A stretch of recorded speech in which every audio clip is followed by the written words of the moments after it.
Skibidi Titan के universe में Titan TV man, Titan speaker man, Titan camera man तथा skibidi scientist को सबसे विशाल और ताकतवर टाइटन माना जाता है और अपनी कई अनोखी शक्तियां होने के बावजूद समय के साथ साथ ये और भी अपग्रेड होते जाते हैं।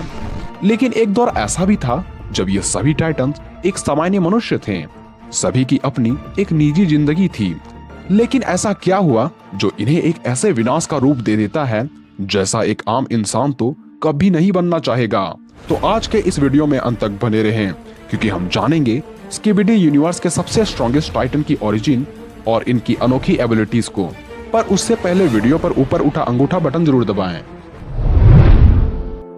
Origin of skibidi toilet. ये कहानी शुरू होती है एक खंडहर गांव से, जहां के जंगलों में छिपे एक खुफिया लैब में साइंटिस्ट कुछ बहुत ही खतरनाक करने जा रहे थे। इन साइंटिस्ट का लक्ष्य था एक नई प्रजाति की प्राणी बनाना जिसकी बुद्धि और बल का मुकाबला कोई न कर पाए। पर किस्मत को तो कुछ और ही मंजूर था। एक सुबह जब ये एक्सपेरिमेंट अपने चरम पर था, तभी एक ऐसा प्राणी जिसका शरीर सिर्फ एक सर और गर्दन से बना था, वो साइंटिस्ट के काबू से बाहर हो जाता है और खुद को बचाते हुए जैसे तैसे गटर में चले जाता है, जहां सालों तक केमिकल्स और गंदगी से हुए म्यूटेशन के चलते उसका सर बड़ा हो जाता है और चेहरे की खाल ढीली हो जाती है। वो नालियों की अंधेरी दुनिया को छोड़कर सीवर के रास्ते एक टॉयलेट सीट से बाहर निकलने के प्रयास में टॉयलेट सीट को मानो अपना शरीर बना लेता है और इस प्रकार जन्म होता है इस दुनिया में स्किबिडी टॉयलेट की। पर दुनिया अभी भी तनाव मुक्त थी। उन्हें ये भनक न थी कि टॉयलेट का शरीर वाला कोई जीव मानव जाति के लिए खतरा बन सकता है और ये खतरा खुद मनुष्य इस धरती पर लाने वाला था। ये कहानी है एक बूढ़े साइंटिस्ट बॉब हैस की, जिसे एक शाम जब वो अपने घर लौटा तो उसे सामने एक असाधारण सी चिट्ठी पड़ी हुई मिली, जिसमें बॉब को एक ऐसे साइंटिस्ट के दल के लिए चुना गया जो ह्यूमन म्यूटेशन के एक्सपर्ट थे। लैब पहुंचते ही उन्हें आगाह किया गया कि आप जिसे देखने जा रहे हो वो किसी सपने की तरह आपको लगने वाला है। लेकिन जब लैब के सीक्रेट चैम्बर्स को खोले गए तब बॉब अपने सामने टॉयलेट सीट से जुड़ा हुआ एक भयानक जीव पाता है, जिसके सिर ही इतने विशाल थे कि एक बार में ये कई मनुष्यों को निगल जाए। पर बॉब ये देख डरने के बजाय और भी एक्साइटेड हो जाता है, क्योंकि बॉब को इस टाइटन से जुड़े हर रहस्यों को सुलझाना और इसकी परीक्षण करना था। लगातार कई एक्सपेरिमेंट करने के बाद बॉब इस नतीजे पर पहुंचता है कि इस टाइटन के शक्तियों का कोई जवाब नहीं। ये ना तो बूढ़ा होता है ना ही बीमार पड़ सकता है और इसकी बुद्धि तो हम इंसानों से कई गुना ज्यादा बेहतर है। बॉब को इस टाइटन में एक सुनहरा अवसर दिखता है, क्योंकि ये इस टाइटन की मदद से कुछ बड़ा और अनोखी चीजों को बना सकता है। बॉब ने फैसला किया कि वो इस जीव के इस्तेमाल से एक सुपर ह्यूमन बनाएगा जिसके पास असीमित शक्तियां व खूबियां होंगी। गुप्त तरीके से बॉब इस जीव के ब्लड के सैंपल को चुरा लेता है और सुपर ह्यूमन बनाने का एक्सपेरिमेंट शुरू कर देता है। पर इस एक्सपेरिमेंट के लिए इसे लोगों की आवश्यकता थी, इसलिए बॉब ने इंसानों की अपहरण करी, उन्हें एक अलग प्रकार के चैम्बर में रखा और उस पर टाइटन के ब्लड सैंपल से एक्सपेरिमेंट करना शुरू कर दिए। कई महीने गुजर गए ताकि एक परफेक्ट केमिकल बनाई जा सके, क्योंकि पिछले कई एक्सपेरिमेंट में कुछ इंसान तो अजीबोगरीब जीव में तब्दील हो जाते थे, कुछ पागल हो गए थे तो कुछ मारे गए थे। पर अपनी गलतियों को सुधारते हुए बॉब ने एक बेहतर सीरम तैयार कर लिया जो शायद काम कर पाएगी। लेकिन जब बॉब अपने अगले सब्जेक्ट के पास जाता है ताकि वो उस पर इस सीरम को इंजेक्ट कर सके, तभी उसे काफी तेज की आवाज सुनाई पड़ती है। शायद कोई उसके लैब के बाहर से लैब का दरवाजा तोड़ने वाला था। दरवाजे के बाहर एक सीक्रेट स्क्वाड थी जिन्हें बॉब के कारनामों का पता चल चुका था। पर बॉब को ये एक्सपेरिमेंट किसी तरह करनी थी। अगर वो अपने सब्जेक्ट के पास जाता तो देर हो जाती, इसलिए बॉब के पास दो ही रास्ते बचे थे, या इस सीरम को खुद पर ही इंजेक्ट किया जाए। इससे पहले कि सीक्रेट एजेंट बॉब को पकड़ते, बॉब ने इस सीरम को अपने में ही इंजेक्ट कर लिया और बॉब में म्यूटेशन शुरू हो गई। सीक्रेट एजेंट जैसे ही लैब में घुसे फिर देखकर चौंक गए कि बॉब कोई सुपर ह्यूमन तो नहीं पर कुछ अलग ही बन गया है। सभी ने उस पर कई गोलियां फायर करी, पर अब देर हो चुकी है, क्योंकि बॉब अब स्किबिडी साइंटिस्ट बन चुका है और ये जिसे भी अपने दांतों से काटता है, बॉब के डीएनए उसके ब्लड में मिलकर उसे भी स्किबिडी टॉयलेट बना देते हैं और इस प्रकार धरती पर स्किबिडी साइंटिस्ट तथा उसकी आर्मी तैयार हुई।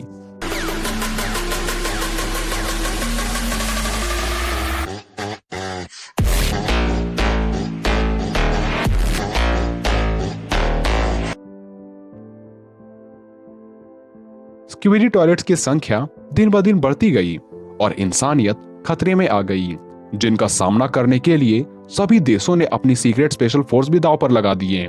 लेकिन स्किबिडी टॉयलेट्स बहुत ही ताकतवर और चालाक निकले। पलक झपकते ही उन्होंने स्पेशल फोर्सेस का सफाया कर दिया और जो जिंदा बचे वो समझ गए कि इनसे जीत पाना ऐसे तो नामुमकिन है। इन राक्षसों से जीतने के लिए हमें अपने राक्षस बनाने होंगे। जितने भी स्पेशल एजेंट्स बचे थे उन्होंने हिम्मत दिखाई और डॉक्टर मोटिस के रिस्की एक्सपेरिमेंट के सब्जेक्ट बने। सभी एजेंट्स के ऊपर जेनेटिक म्यूटेशन किए गए और उनके शरीर में स्किबिडी टॉयलेट के खून को मिला दिया गया ताकि उनकी फिजिकल स्ट्रेंथ बढ़ सके। शरीर में और ज्यादा ताकत और फुर्ती लाने के लिए उनके शरीर में रोबोटिक प्रोस्थेसिस को भी मिला दिया गया और अंत में उनके दिमाग को एक स्पेशल कैमरा के अंदर डाल के एक शरीर से जोड़ दिया गया ताकि वो दिन के किसी भी समय में आसानी से देख सके। और इस प्रकार पहली स्पोर्ट तैयार हुई जो स्किबिडी टॉयलेट को टक्कर दे सकती थी। यानी इस तरह जन्म हुआ कैमरा मैन की। स्किबिडी टॉयलेट्स और कैमरामैन की लड़ाई चलती रही। चारों तरफ तबाही का मंजर था और अगली बारी थी मैंडी शहर की, जहां एक घर में जॉन और उसका परिवार रहा करता था। लेकिन एक दिन किस्मत ने जॉन के साथ गंदा मजाक कर दिया। कैमरामैन से हारा हुआ एक स्किबिडी टॉयलेट जॉन के घर पर आ गिरा और जॉन के अलावा बाकी सभी परिवार के सदस्य इस दुर्घटना में मारे गए। जॉन अपने टूटे घर के बाहर बैठा रहा और पूरे शहर को तबाह होते हुए देखता रहा। उसका पूरा घर स्किबिडी टॉयलेट के हरे रेडियो एक्टिव खून से लथपथ हो चुका था। लेकिन तभी जॉन के घर पर पड़े एक टीवी से आवाज आती है। दरअसल उस हरे रेडियो एक्टिव खून की वजह से टीवी के सर्किट बोर्ड पर एक नर्वस सिस्टम की परत चढ़ चुकी थी, जिसकी वजह से यह टीवी अब कॉन्शियस हो चुका था तथा इसमें सुपर ह्यूमन इंटेलिजेंस आ चुकी थी। लेकिन बिना किसी शरीर के ये कुछ भी नहीं कर सकता था। इसी वजह से टीवी ने जॉन के साथ एक डील करी कि वो सभी स्किबिडी टॉयलेट को मारकर जॉन के परिवार की मौत का बदला लेगा। लेकिन बदले में जॉन को शरीर टीवी के हवाले करना होगा। जॉन के पास कोई चारा नहीं बचा था क्योंकि वो इंसानी रूप में कभी भी स्किबिडी टॉयलेट के साथ लड़ाई नहीं कर सकता। तो जॉन और टीवी साथ मिलकर एक्सपेरिमेंट पे काम करना शुरू कर देते हैं और देखते ही देखते एक्सपेरिमेंट की आखिरी घड़ी सामने होती है, जिसे जॉन बिना किसी हिचकिचाहट के स्वीकार कर लेता है और जॉन का शरीर तथा टीवी के फ्यूजन से टीवी मैन का जन्म होता है। हालांकि अब जॉन तो नहीं रहा, पर टीवी मैन जॉन से किया वादा निभाने के लिए स्किबिडी टॉयलेट से लड़ना शुरू कर देता है। हालांकि टाइटन कैमरामैन तथा टाइटन टीवी मैन ने कई स्किबिडी टॉयलेट का अंत किया हो, पर समय के साथ इंसानियत हारती जा रही है और स्किबिडी टॉयलेट्स की नई प्रजातियों का आक्रमण होना शुरू हो गया है। जिन भी साइंटिस्ट ने लड़ने के लिए हथियार बनाए थे, उनके हथियार धीरे धीरे फीके पड़ने लगे और सभी साइंटिस्ट हार मानने लगे। लेकिन एक साइंटिस्ट डॉक्टर क्लार्क को छोड़कर, डॉक्टर क्लार्क एक ऐसी टेलीपोर्टेशन गन बनाना चाहते थे जो स्किबिडी टॉयलेट्स को किसी दूसरे यूनिवर्स में भेज दे। बाकी साइंटिस्ट ने डॉक्टर क्लार्क का मजाक बनाया, लेकिन डॉक्टर क्लार्क ने हार न मानी और 2 महीनों की लगातार मेहनत के बाद डॉक्टर क्लार्क ने टेलीपोर्टेशन गन बना ही डाली। लेकिन पहली बार टेस्ट करते समय किसी तकनीकी खराबी के चलते इस गन ने स्किबिडी टॉयलेट की जगह डॉक्टर क्लार्क और खुद को ही एक ऐसे प्लेनेट में टेलीपोर्ट कर लिया जहां बहुत ज्यादा रेडिएशन थी। लेकिन डॉक्टर ने फिर भी हार नहीं मानी और वो बिना किसी टूल्स की मदद के इस गन को ठीक कर दिया। लेकिन जितना समय उन्हें गन सही करने में लगा, उतने समय में रेडिएशन की वजह से डॉक्टर क्लार्क का शरीर आकार में काफी बड़ा और ताकतवर बन गया। खैर, डॉक्टर फिर से पोर्टल खोलते हैं और उनमें चले जाते हैं, पर जल्दी के चक्कर में वो लोकेशन सेट करना भूल गए और वो गलती से खुद को एक ऑडियो स्टोर में टेलीपोर्ट कर लेते हैं, जहां उनके सिर के साथ एक स्पीकर मिल जाता है।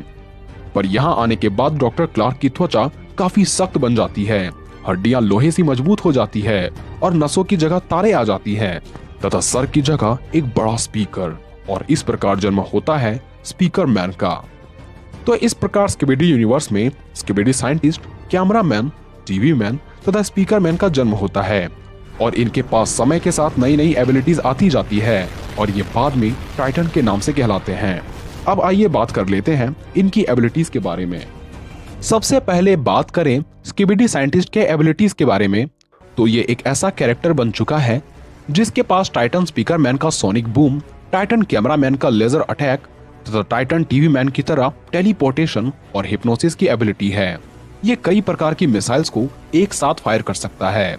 साथ ही इसकी ड्यूरेबिलिटी कमाल की हो चुकी है, क्योंकि स्पीकर मैन का खतरनाक हमला भी इस पर कुछ असर नहीं डाल पाता। यहाँ तक कि उसके फायर को भी इसने अपने फायर से ओवर पावर किया था। ये टाइटन कैमरा मैन को टाइटन टीवी की तरह हिप्नोसिस का इस्तेमाल करके उसे खुद के हाथों से ही मरवाने का कोशिश करता है तथा कैमरा मैन से स्पीकर मैन को मरवाना चाहता है। और टाइटन टॉयलेट्स की आर्मी बनाना इसके बस दांतों का खेल है। अब बात करें टाइटन कैमरामैन की एबिलिटीज की, तो टाइटन कैमरामैन हमें सबसे पहले एपिसोड 18 में दिखा और एपिसोड 19 में वो अपनी छाती पर लगे रिएक्टर से हीट बीम निकालकर एक स्किबिडी टॉयलेट का दोहन कर देता है। और एपिसोड 20 में वो उड़ने के लिए रॉकेट्स यूज करता है। फिर एपिसोड 23 में ये अपनी अंगुलियों से एक्सप्लोजिव्स फायर कर सकता है। पर एपिसोड 50 में दिखा ये टाइटन और भी ताकतवर बन चुका है। साथ ही इसके पास आ चुकी है फ्लैश कैनन और एक रॉकेट बूस्टेड हैमर तथा इसकी छाती पर लगे रिएक्टर से काफी खतरनाक आग निकलती है। और सबसे खास इसका दाहिना हाथ एक इलेक्ट्रोमैग्नेट में बदल सकता है। अब बात करें टाइटन टीवी मैन के एबिलिटीज के बारे में, तो हम इसकी पावर्स एपिसोड 41 में देख पाते हैं, जिसमें ये टीवी फ्लैश का इस्तेमाल करता है। जिसके बाद एपिसोड 44 में ये 3 मेगा स्पीकर्स भी इंस्टॉल कर लेता है, जो इसकी फ्लैश लाइट को बूस्ट तो करता ही है, साथ ही इनमें साउंड वेव अटैक्स करने की ताकत आ जाती है। एपिसोड 45 में हम देखते हैं कि इसके पास एक रॉकेट भी आ चुकी है, लेकिन टीवी मैन उसे सिर्फ उछलने के लिए इस्तेमाल करता है। साथ ही इसकी सोल्डर प्लेट्स हमले भी कर सकती है। ये कहीं भी टेलीपोर्ट हो सकता है, यहाँ तक कि ये एकमात्र ऐसा टाइटन है जिसने साइंटिस्ट स्किबिडी को हराया है। इसलिए स्किबिडी यूनिवर्स में इस जैसा ताकतवर टाइटन कोई और नहीं। अब अगर बात करें टाइटन स्पीकर मैन के एबिलिटीज के बारे में, तो ये हमें दिखा एपिसोड 51 में, जहां ये आते ही ये अपने हैंड कैनन और जेट पैक्स दिखा देता है। वहीं एपिसोड 56 में दिखा स्पीकर मैन तो स्किबिडी यूनिवर्स का सबसे स्ट्रॉन्गेस्ट टाइटन बन जाता है, क्योंकि ये विशाल है, ये उड़ सकता है, ये तेज भाग सकता है और इसकी आवाज किसी के भी कान के पर्दे फाड़ दे। और इसकी सोनिक वेव तो इतनी खतरनाक होती है जो जायंट टॉयलेट्स को भी आसानी से खत्म कर सकती है। यहाँ तक कि इसमें इतनी क्षमता है कि ये मिनटों भर में पूरे शहर